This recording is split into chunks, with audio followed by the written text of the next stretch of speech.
Everybody talks about how beautiful it is to go on your healing journey, but nobody mentions the grief that you go through, okay? Leaving your old folks, your old people, and even old parts of yourself, high key. And today I really wanted to talk about it.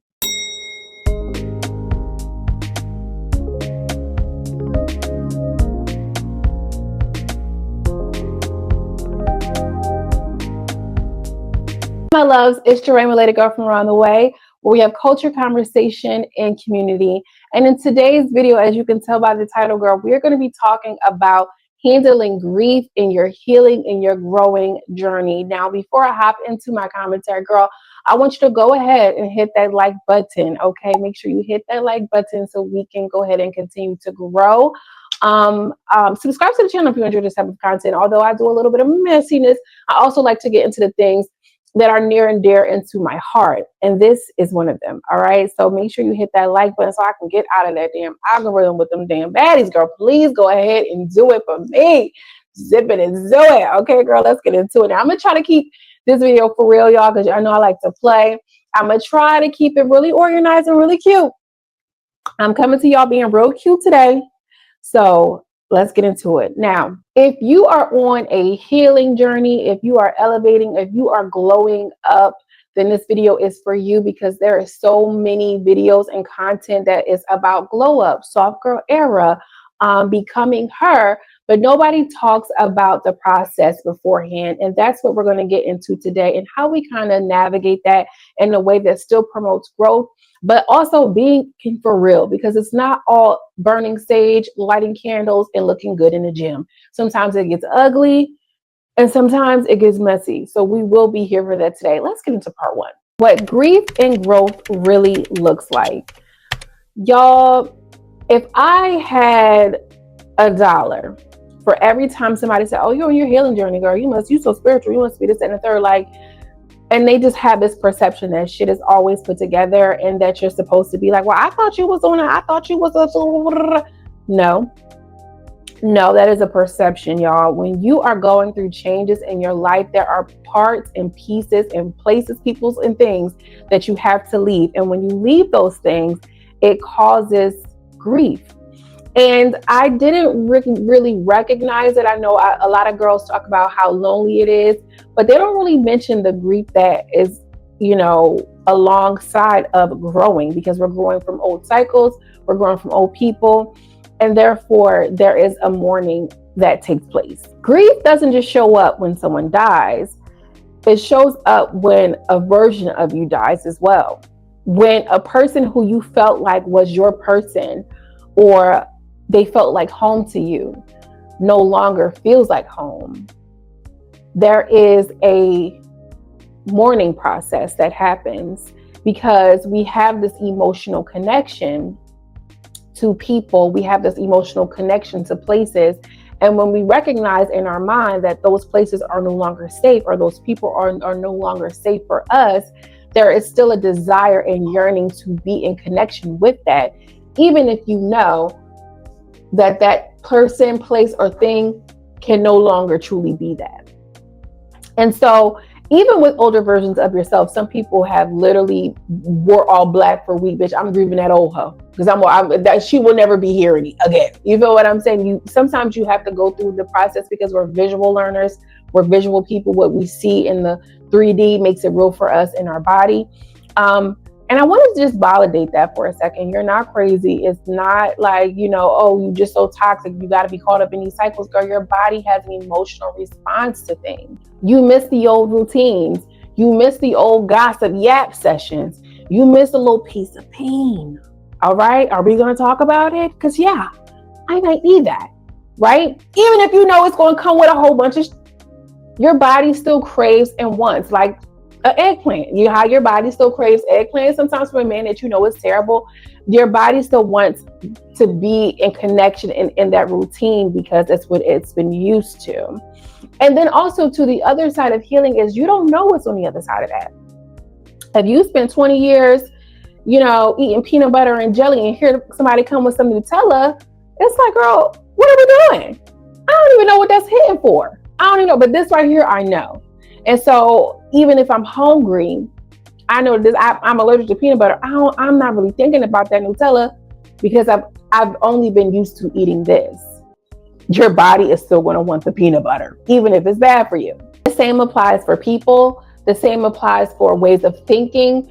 The same applies for the food that you eat, the men that you consume. And I said that intentionally. The content that you watch, it is all the same.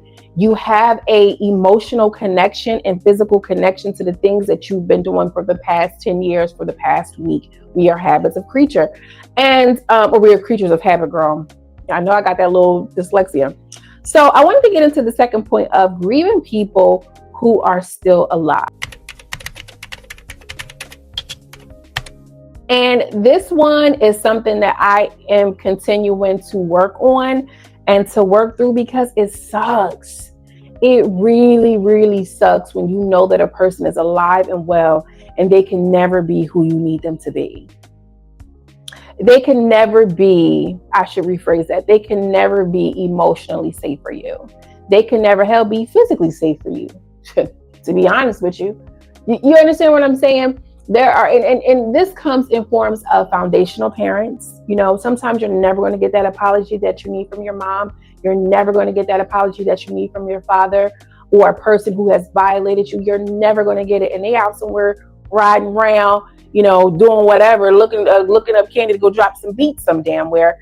And you are still holding on to the fact that this person is alive and well, did me wrong, violated me, or I don't want to be in communication and connection with them because of their actions, and I have to move on because of that. You get what I'm saying? Like, there is a level of disappointment. There is a level of, again, grief that comes along with that, because this person can never be healthy and safe for me. Therefore, I have to be done with it. Family members that you cut off or they cut you off, friends you outgrew, people who you love that you no longer give access to you.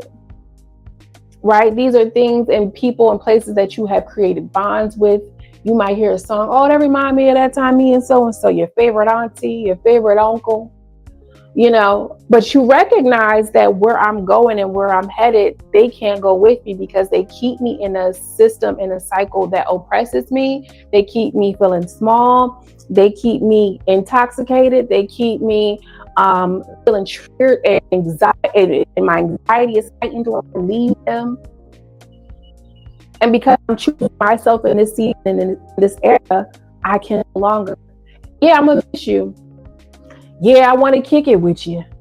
Yeah, I just heard that I like the way she do that right there. It reminded me when I was in the front yard with me and my cousin.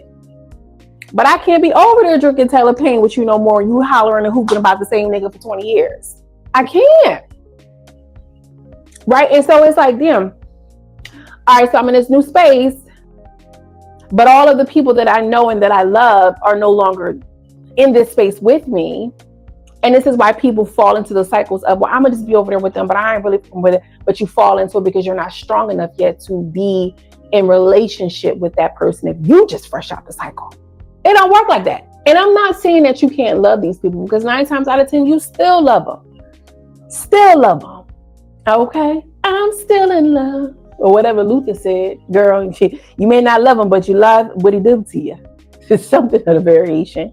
But love without respect, love without reciprocity, love without a peace of mind is not worth it. And you are not wrong for choosing you. You are not wrong for choosing you. I am never, if anybody is telling you, girl, whoever you are, the sound of my voice, if somebody is telling you wrong, you ain't wrong for choosing you. I don't care if it's your, oh, but it's your mama. Oh, but it's your, it don't matter. Okay? And, you know, self-preservation is rule number 1 of universal law. Not even my law, girl, universal law. That's rule number 1. If someone, whoever they are causing you harm, you cannot be guilted, okay, for not being in communication with them anymore. You're choosing you. You cannot be guilted for choosing you. And half the time, the people be terrible anyway. You are grieving a person who you have concocted the story in your head, and you are grieving and mourning a fantasy, okay? A fantasy untold. It's not even true. You talk about, oh, Raheem, he was so great. Oh, girl, Raheem had tore your credit up, broke into your house, okay, and was smoking cigarettes in your car. He was terrible. He was literally the weight on your back. It wasn't even your back was big. It was that nigga you had on your back, riding on your coattails. Raheem was terrible. They do a good job at romanticizing and fantasizing. That ain't worth. Okay, I call that improper use of the imagination. I'm not fantasizing shit about it. Let's be clear. Let's be very clear. Well, let me back it up some. Because I want to get into my second point. And I said I was going to keep it cute. I'm going to keep it cute. Let's get into the next portion of this very organized video. Okay, make sure y'all hit that like button, girl, because y'all see the restraint. I know y'all see it. Mourning the fantasy that never was, girl. We've all been there. We've all done it. Sometimes, and most times, we're not grieving reality. Okay, Raheem wasn't that great of a man. Your mama really ain't teach you shit. We're not grieving reality. We are grieving the versions and the potentials of people who we created in our mind. That might be the childhood that you wanted, but you never got. That might be the partner who he had the thing that you liked, but he could never be emotionally safe for you. That could be, anything, the opportunity that you missed, things that we want in our lives. We think about constantly. We think about how we want them to look. We think about, what it is. What is that noise, girl? What it is that it should look like and it should feel like. And we're holding on to what we've created in our mind versus what we actually see that's happening in real life. And this is the tricky one, because nobody's going to come and bring you flowers and hold your hand and say, are you okay? About the man that you've been fantasizing and he ain't really even shit. And you so embarrassed, you don't even want to talk about it. Because you know for real. You know for real. You know it. How you gonna grieve somebody you fantasizing about? Because if you got a friend like me, I'm on the other line like, girl, he was terrible. You never even met this thing. You know what I'm saying? You don't even know him for real. But because, and here's the thing, I'm not saying this to try to shame anybody. I'm just saying it for real because I've been there. I romanticized people who I literally had no clue. And then it's like, oh, am I being rejected? Oh, am I being, is it so many things, when the truth of the matter is improper use of our imagination. And we are going into a space of healing, which means we're going to a space of emotionally regulating our nervous system, which means that we have to be rooted in reality. When I start spiraling and thinking about, what it should have been, well, my mama should have did this, well, my daddy did this, and this, that, and the third, and I have to root and ground myself on what's actually happening right now, what I can control, and what the situation and the circumstances were. And as harsh as that sounds, it's not cool, it's not funny, it's not beautiful. It's just the work. It's just the work. Sometimes it's not always cool. Sometimes it's not always a popping viral moment. Sometimes it's just what the fuck it is. Right? And we got to start being for real about those things. We have to get real about the feelings that we feel, to know that my mom could never be the mom that I imagined in my mind.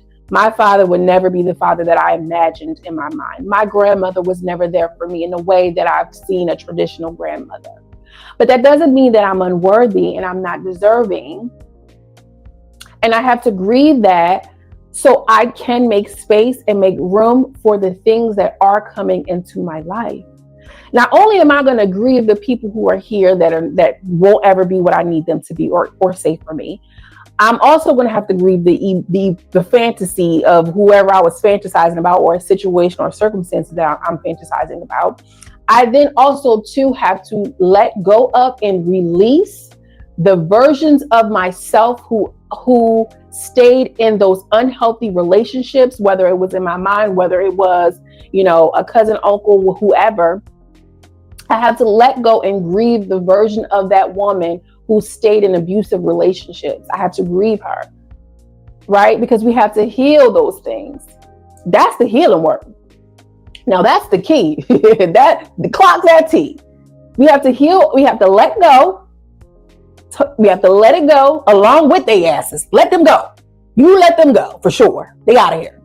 But then you also too have to let go of the version of the woman you were to stay in relationship, to stay in proximity, to stay in community with somebody who made you feel small, who made you feel unworthy, who made you question yourself and your talents and your gifts.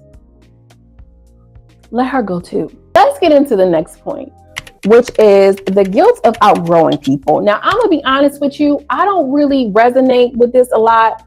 And I'm not saying that to be like, oh, I don't really give a damn, because y'all know, if you know me, you know I be emotional, so I do care. I just don't care about that. Okay, I have no guilt, no survival guilt over here for me. Although I do know that that's a real thing. And so because it's real, I want to talk about it and hold space for it, because although I don't, have that issue, there's other things that I, whatever, it's a balance, right? But let's be clear. I have no guilt about where I am today. Okay. I literally single-handedly picked myself up out of the hole, out of a dungeon. Niggas left me for dead, ho. I don't feel no guilt for a damn. I built all this shit up brick by brick, me. You feel what I'm saying? And so I know that that's not everybody's story, but I feel the need to have to say that, because sometimes people do need to know what the fuck's going on. Everything around here is on me. You feel what I'm saying? And I'm okay with that. I'm okay with expressing that, not to be like braggadocious, but I just feel like as a whole, I think that like people hate to see Black women like big themselves up. You know what I'm saying? Like, and that's a part of like playing small. We're not in the era of playing small. Ain't shit small about me. In real life, y'all, I'm tall, I'm big, I'm stacked in the front and the back. Ain't shit small. Okay. Oh, she do too much. You're correct. You are correct. I do a lot.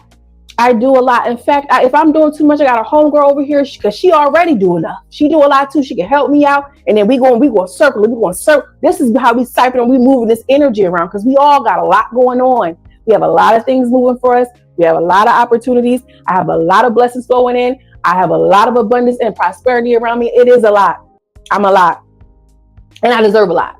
And so do you. And so I'm saying that to normalize, a Black woman who is not afraid to be like, yeah, it's okay. I feel like they always want us to be so small and be so, oh yeah, well maybe, humble brag. Ain't shit humble, especially when you get it out the mud. I'm not doing it no more. I'm not doing it. And I don't want you to either. Your small wins count, matter, talk about it, big yourself up. Your big wins, definitely talk about it, big it up. And I'm going to be right here for you too, clapping it up. Go ahead, sister, because that's what we need to do. I know this is a side tangent, because here we go, y'all. I said I wasn't going to do it, but it's so true. God forbid you are a Black woman who walks with your back straight, okay, and you articulate your words. God forbid you're a Black woman who understands and knows your worth. God forbid you are a Black woman who does not shrink and doesn't cold switch. I am who I am. I show up. Okay, I don't dance unless I like the music, and I don't scratch if I don't have an itch. God forbid we show up and we're too big. Oh, she's too much. Oh, she's too much. That means you're not doing enough. And if you're around people that are doing or saying that about you, you need to be around other women who do a lot too, because I love me a good girl who do too much. Girl, love it, gotta have it. Love it, gotta have it. Why? Because society has told us to make ourselves smaller, to make ourselves more palatable. I always say that word wrong. If it's right, whatever. To make ourselves more digestible. Right? And a part of that causes a psychological wound. I'm not doing that. And I don't want you to do it either. If you are around people who make you feel like you too much, they not doing enough. Come over here. Come on. I like it when it's a lot. I like a lot. I do a lot. I do. I eat a lot. I move a lot. I have a lot. What's up? You know what I'm saying? I'm going to get off it. But I'm just saying, don't do it. Don't do it. Don't do me. Back to the guilt. They want you to feel guilty for having boundaries because they can't use you no more. Let's call a thing. Okay? They say you do too much because you have boundaries and they can't use you no more. Now you doing too much. Now here she go, y'all. Here she go. She always doing so much. Absolutely. Because had you been okay with it, or it's also two people who have an issue with you having boundaries because they don't have any at all. It's either one or two people. They're mad that you have boundaries because they can't use you, or they don't have boundaries on their own, so they don't know how to respect yours. Okay? Don't feel guilty for having boundaries, and don't feel guilty if somebody comes to you and say, "Oh well, I don't know, well because you know how you are, girl. Well, how am I? How am I? What do you mean by that? There's no need to feel guilty about that. There's no need to feel guilty about choosing you. And if somebody really got your back, and if somebody's really dealing with you like that, they're going to want you to choose you. They're going to want you to do those things. They're not going to want you to go against yourself. You feel guilty for changing and growing. And how are you going to allow them to make you feel guilty because of that? You know, suddenly you're the villain why? Because I'm not allowing you to use and abuse me, and now I'm the villain.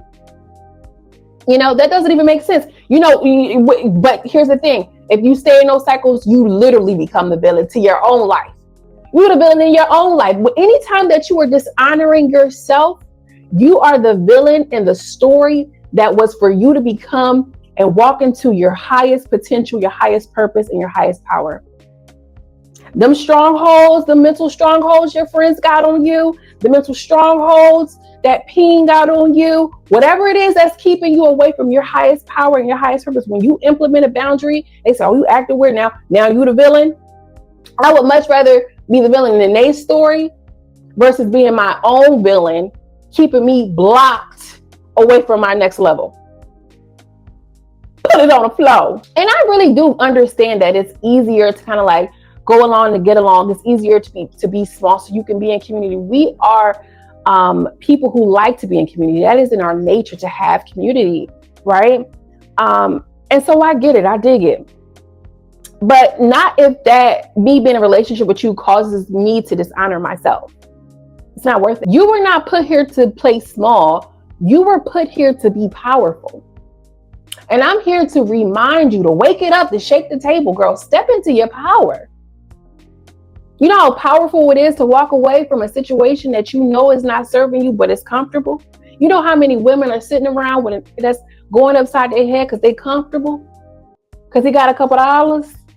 You know the power and the strength that it is to get out there and take a bet on yourself when you ain't see nobody else do it in front of you, and you just taking it on the chest, and you building the airplane in the sky.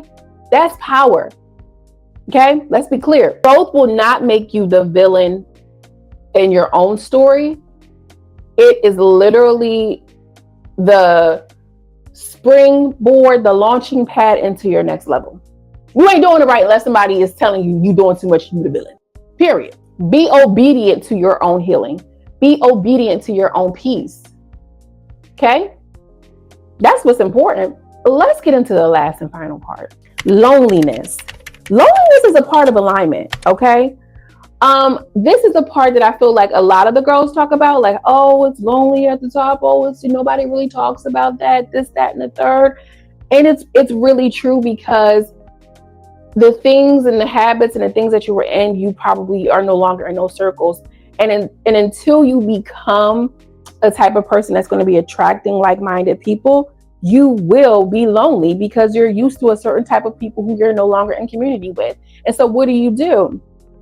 Idle hands. Maybe I could hit up so-and-so. It's nice out. Shit, I know she probably got a little T-Pain over there. Shit, so-and-so, what you call them? It is the weekend. Hey, what y'all doing? Boom, you locked in. Now you fucking around. You this, that, and the third. You off. You completely off. Because you lonely. Because you lonely. You want company. I want something to make me feel good. Which I'm not mad at. Let me be clear. Let me be fucking clear. Okay? I'm not mad at it. But when you're in a state and when you are moving towards a real goal of healing yourself, you have to understand that healing is an indication that you are weeding out your garden. Moving all that shit. I'm digging this shit up. It's going to be empty for a minute. It's going to be empty for a minute. Sit in it. Sit in it. Figure out, why was this here? Okay, heal yourself from that. Release it. Let it go. Sit in it a little bit. Some of y'all be afraid to sit in it. Y'all want to sage, open up the window, and come on Instagram and do some yoga and show your ass and think you some fucking guru. It's an aesthetic, girl. We got to do the work. Shaking it up. Do the work. It takes more than that. Once you cleared out your garden, you're sitting here and it's empty. That means it's room for other things to grow. The things that you actually want in your garden, not the seeds that were just given to you, thrown on to you generationally. Not just the thing that you settled for because it was on clearance and he looked good and by the way, and then here you go. not them weeds. You have a new opportunity. And it's literally like when you see the room, you see the space, new opportunities show up. You just have to wait. Be patient. Don't get cold feet. Let me just say this right here. I am literally who I say I am. And what I mean by that is when I come up here and I say it's Jerome, let a girl from around the way, I am. When we have culture, we are. Conversation, I love it. And community, I mean that. I'm not just saying that because it sounds good, although it does sound good. But I do think that one of the biggest things that we as Black people, specifically Black women, need to do is to really be in community with each other. Right? And that's not just, oh, I'm liking your shit on Instagram, I'm liking it, I'm hearting it, I'm supporting it, which is okay too. I love that. If you follow me on socials, you know I gives it up. Because I really love to see y'all. Especially when y'all be putting that shit on, y'all popping it, love it, gotta have it. But a large portion of us really need to be clear on what it's like to be in community with people. You're not going back to Raheem and them. So you have to become the kind of person that you want to attract in your life, y'all. Okay, Michael Jackson starting with The Man in the Mirror. That ain't just no cute song. And I'm not just saying it as no oogity boogity. Literally, when you start becoming a type of person who you want to be in connection to and connection with, those people will appear. Okay? And shout out to my spiritual sisters who I love and I know in the whole space for me. I'm so grateful. I'm so grateful that I have that, because I remember there was a time that I didn't. And I'm just in it. I'm just wilding. I don't even know. I'm making a little progress. I'm backsliding. I'm back over here with so-and-so, this, that, and the third. And so this is why it's important for us to be in real community and real relationship with one another. Right? It's bigger than just, oh yeah, this is my home girl and this, that, and the third. No, I'm talking about being on code. And when I say being on code, stop running people's business down. Stop running people's business down. So many times Black women are just holding it in because they don't want to talk to Tamika and them, because if they tell Tamika what's going on, she running it down to her best friend, and now your shit is out there. That's the biggest thing that we can do to be on code and be in community with one another. As a Black woman, I'm going to hold space for someone to be able to talk freely without the fear of being judged and without the fear of running that shit down. There's people out here that's holding on to so much because they don't have no spaces. They don't have no people who they can just go to and be like, I know I'm gonna go to so-and-so and she just gonna hold it for me. What happens is you holding on to it, you don't have no release, you don't have nobody to bounce the idea off of, you talking crazy, you sounding crazy, it's ugly, as you holding on to ugly parts, now you walking around, it's settling to your spirit, girl, your skin getting wrinkled, girl, you looking a mess, or you getting bitter and resentful because we don't show up for each other. And I'm not just saying show up to my birthday dinner, I'm talking about when I need a safe space to talk, can I trust you to hold what I have to say? That's being in community. That's being on code. And you have to be the type of person already in order to attract those type of people. I mean that shit. Back to the loneliness. When you are feeling lonely, know that you are in a season of cleaning out. And congratulations. Okay, congratulations, because new things will be happening. New things and new opportunities will be coming for you. Finally, y'all, I'm gonna wrap it up. Hopefully this video is not too long. Sister, thank you for making it all the way to the end. I love you down. If you have been feeling heavy in your healing, it's normal. If you have been feeling heavy in your healing, it's working. If you have been feeling heavy in your healing, your feelings are valid. You're not crazy, you're not wrong, you're not toxic. Oh, I just like that toxic shit. You're just going through a cycle. And let it end. Follow through. Follow through. Follow through. Stay strong. Grieve those old habits. Grieve those old relationships. Forgive yourself. Get the fuck on. Really commit to you. Really commit to you. Okay?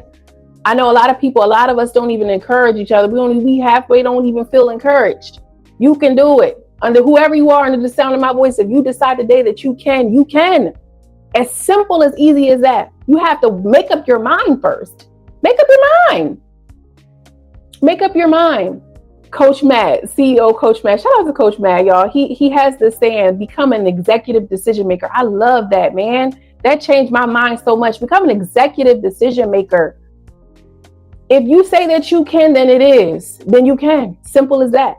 If you're feeling lonely, Know that you're not alone. And so a part of, I feel like, my purpose and my ministry is to bridge the gaps and to build communities, truly. And this is why I want you to follow me on Instagram. Okay, make sure you follow me on Instagram.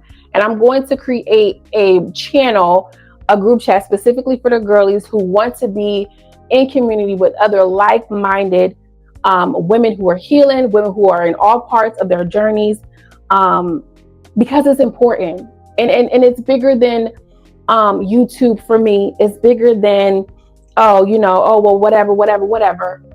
Because I mean it. Like I said, like I'm this is truly who I am. And even if it's just one or two of us, I'm okay with that. I'm thinking about opening it up to men too, some of the safe men. But follow me on Instagram. Okay. I'm in the process. I'm going to do it on Instagram first because I eventually want to do a Discord. Barbie, shout out to Barbie one time.